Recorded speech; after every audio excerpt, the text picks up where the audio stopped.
বৰ্তমান অসম চৰকাৰৰ ৩৫,০০০ পদৰ যি নিযুক্তি প্ৰক্ৰিয়া চলি আছে, সেই প্ৰক্ৰিয়াটো শেষ হ'ব ডিচেম্বৰ মাহৰ প্ৰথম সপ্তাহত।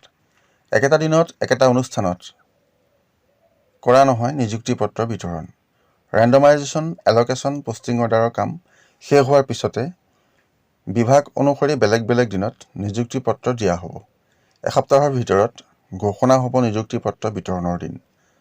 ২৫-২৬ নৱেম্বৰৰ পৰা নিযুক্তি পত্ৰ বিতৰণৰ কাৰ্যসূচী আৰম্ভ হোৱাৰ সম্ভাৱনা আছে। নিযুক্তিৰ দিনতে ডেটবিলাক ঘোষণা কৰি দিম। আমাৰ ৰেণ্ডমাইজেশ্যন বুলি কয়, ৰেণ্ডমাইজেশ্যনৰ কাম চলি আছে।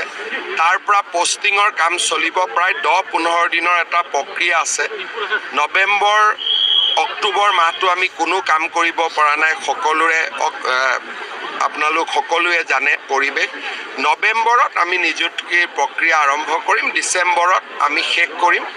এটা এটাকৈ আমি নিযুক্তি দি যাম। প্ৰথমতে LP, তাৰপিছত পুলিচ, তাৰপিছত gazetted officer, ADRE 3, ADRE 4, health, এনেকৈ প্ৰায় 35,000 নিযুক্তি পাম।